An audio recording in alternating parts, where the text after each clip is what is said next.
Hi y'all, this is Regina from Regina's Crafting and More. Welcome back.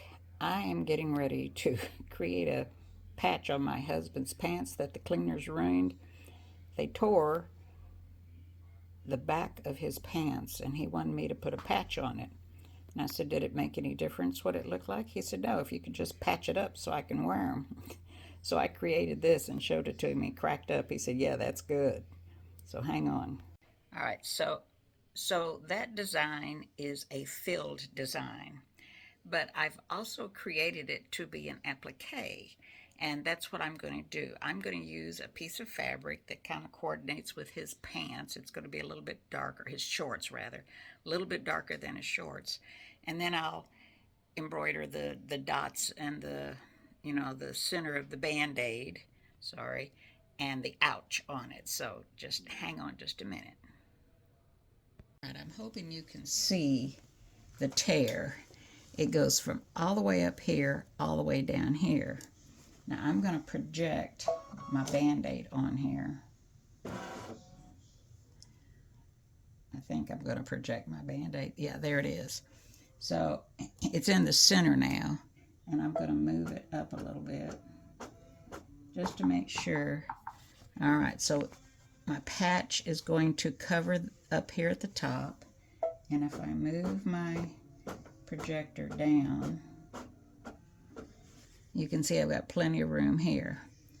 So I'm going to say okay, and this is done in a 4x4. You can do it in a 5x7, so you'll have more room for your projector if you have a projector. If not, just I took and made a copy and put this on the pants just to make sure, and it has the center lines on it. You can do that, or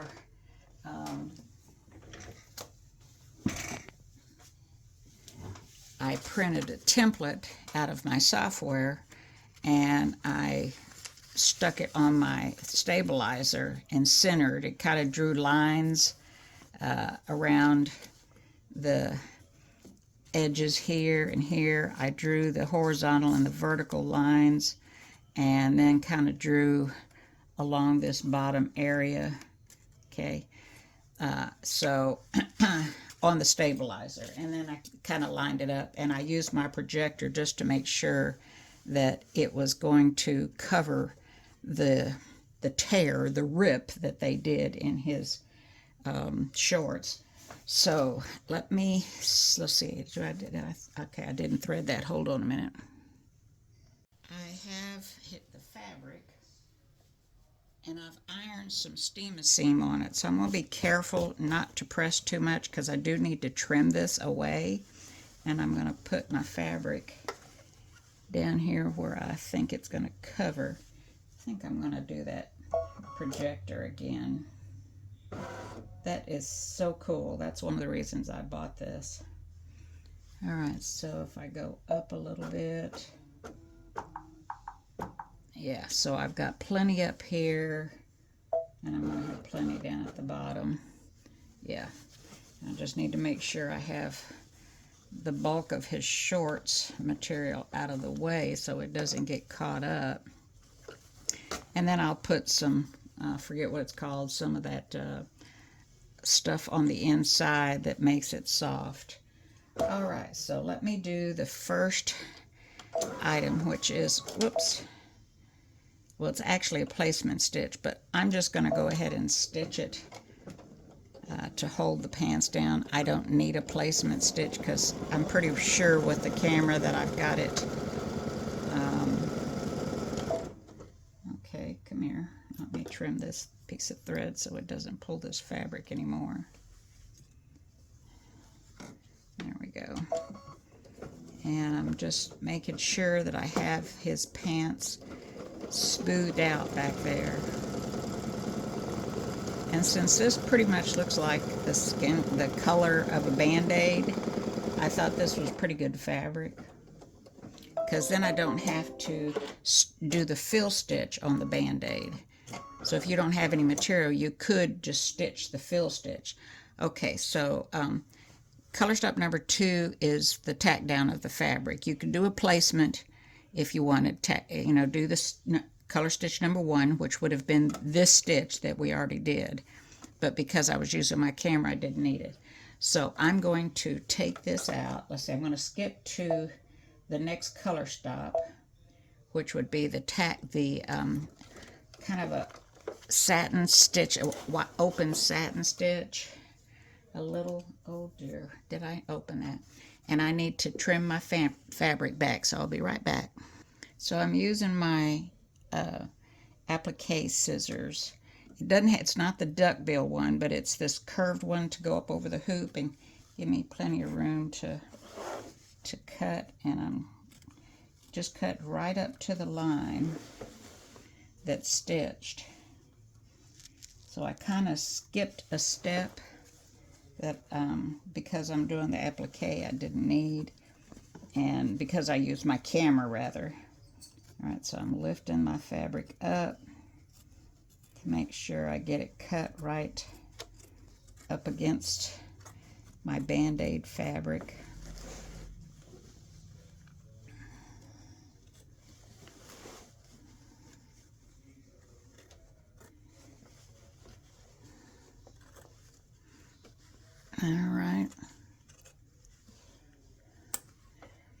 Alright, so I need to go to my machine and check something. I'll be right back. Okay, so I have my fabric cut down, and I just wanted to verify my satin stitch for the end. And I need to you need to make sure when you're doing this, if you're doing an applique, that you trim your fabric really close. And I shouldn't be using these, and I can't because I can't get down in there. Hang on. Alright, so I'm going to try these applique scissors. They've got a smaller, there we go. Because my satin stitch is not going to be really close, really wide, I'm making sure, or trying to make sure, that my fabric is cut back far enough.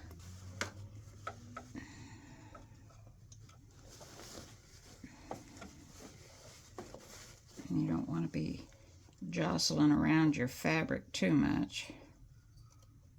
There we go.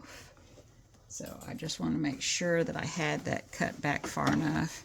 And we'll see here in a minute, because I've got a zigzag stitch that's going to stitch on here. Okay, so instead of doing the fill stitches to create the Band-Aid look, I happen to have this fabric that looked pretty close to what a Band-Aid looks like. So, okay, so first we had the placement stitch that would stitch on your stabilizer. But because I was using my camera, I didn't do that. Color stop number 2 would be to tack down, would be a stitch to, I'm sorry. Color stop number 1 is your placement stitch. You put your fabric down and it's going to stitch around. Color stop number 2, you're going to put your fabric on top of your placement stitch. Color stop number 2 is going to stitch your fabric down. Color stop number 3, and you're going to trim back your fabric. Color stop number 3 is going to stitch a little open satin stitch or zigzag stitch around your fabric, just to make sure that you don't need to do any extra trimming. I like to do this and was taught this way because it provides you another mechanism to ensure that your fabric is cut back far enough, and gives you an opportunity to otherwise cut it back some more so that your satin stitches get cover your material.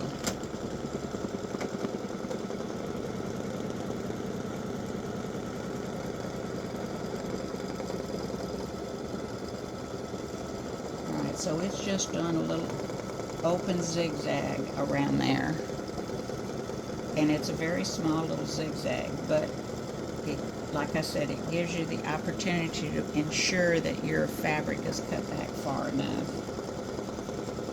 And looking at it, I need my glasses. this time.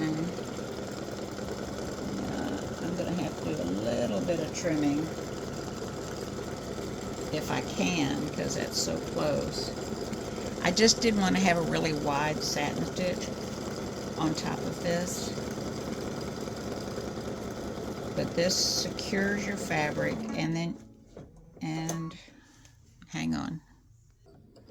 Alright, so a little thread hiccup. Alright, so it's just doing this little zigzag, and it is a little zigzag. It's because you want that to be really, really close cut. Alright, so I am going, this color stop number 4 would, if you had white fabric on here, it would stitch what looks like a Band-Aid in the beige, and it'll have a little opening for the darker spot in the center. So I'm going to skip color stop number 4, and I'm going to stitch the satin stitch.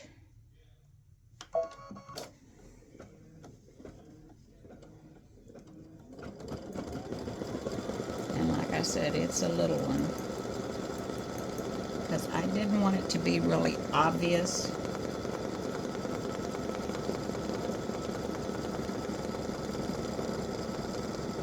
And I think I'm going to have to bump that up.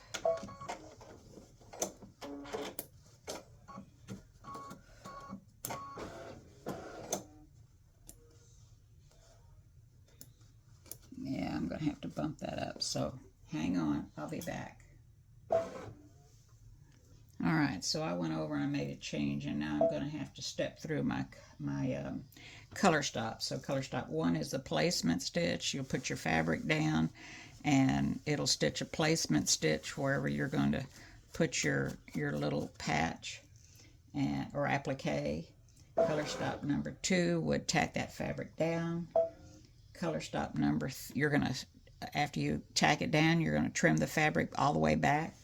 Color stop number 3 is your little bitty zigzag, and I'm going to make that a little wider. Color stop number 4, if you didn't have any brown fabric and we're going to stitch the fill stitch to give it the look of the Band-Aid, color stop number 4 would stitch a fill stitch, but we're skipping that. And color stop number 5 is the zigzag around the edges. And I just went, yes, okay. I went over and made that change, and it's better. It's still small, but yes, that's much better.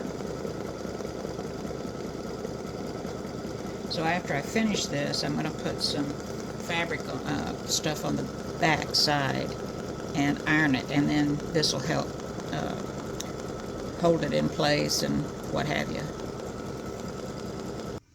Alright, color stop number 6 is going to stitch the little white dots that are on the Band-Aid. Or they look like little white dots. And it's got to go from one side to the next, so that you don't have little jump stitches in between.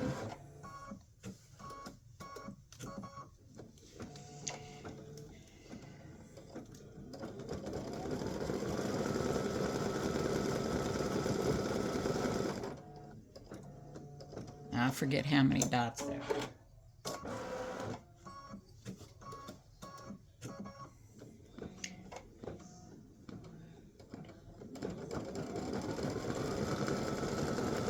There's 4 rows of dots on each side, and I think I need a new needle. I never did change it. Well, I forgot I had that steam-a-seam on the back and of this fabric, and that could be causing some of my thread issues. So I put in a non-stick needle. We'll see if it helps. And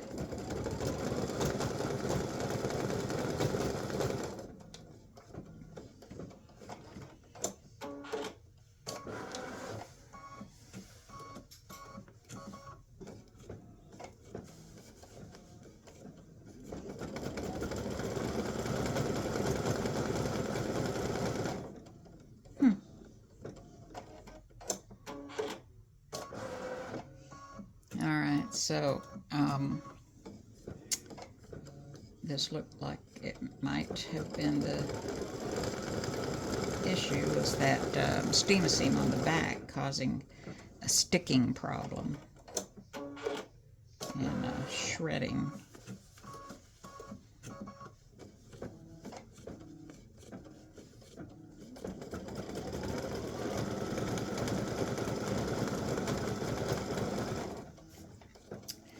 So when I'm done, I'm going to put this beige ultra no-show fusible nylon mesh on the back of this so that it doesn't scratch him, his little booty.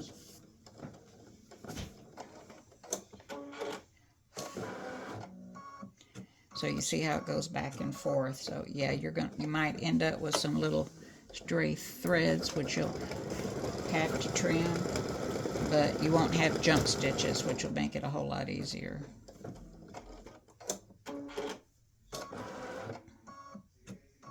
Alright, I'll be back when this is done. Alright, so all the dots have finished, and I guess one word of advice, don't put steam seam on the back of your fabric. I'm going to have to learn how to make an actual patch. I have never done that, so I'm just doing an applique. Alright, so this is going to stitch the middle of the Band-Aid.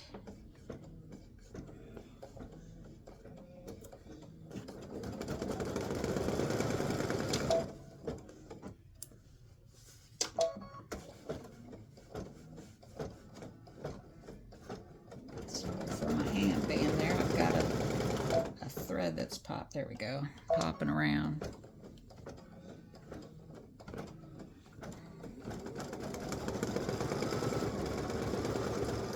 Well, this will help keep some of those stray threads from ripping anymore. And then when I put the no-show mesh on the back,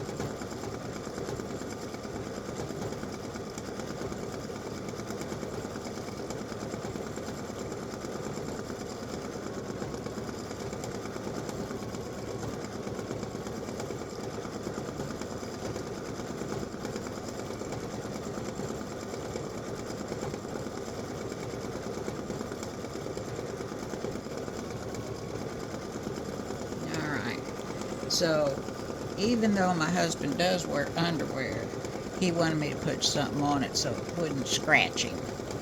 Poor baby.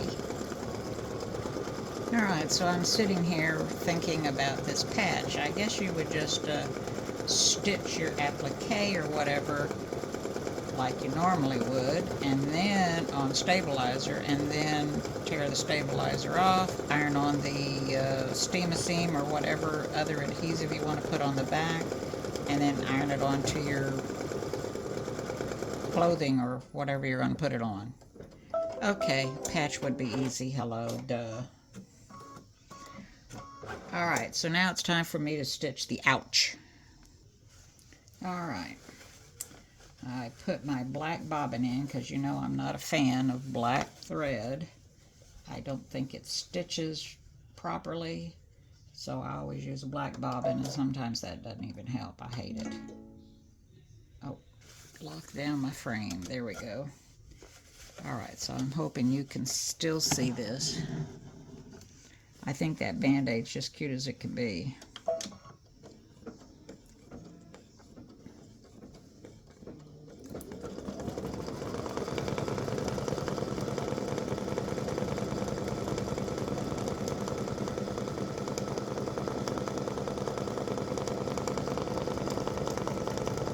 Got this at a good stitch, and it still looks like the dickens.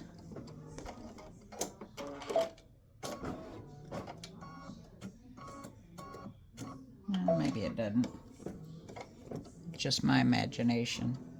I'm prejudiced against any thread that's black. It just never does seem to stitch right.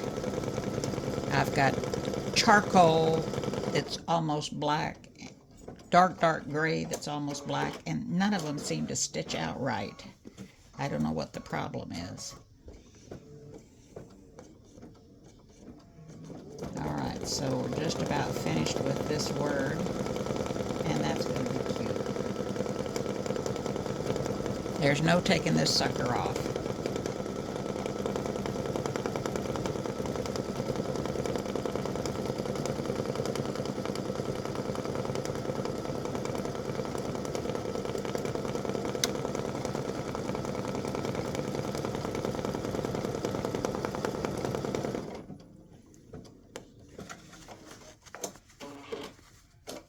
Alright, and there is my Band-Aid.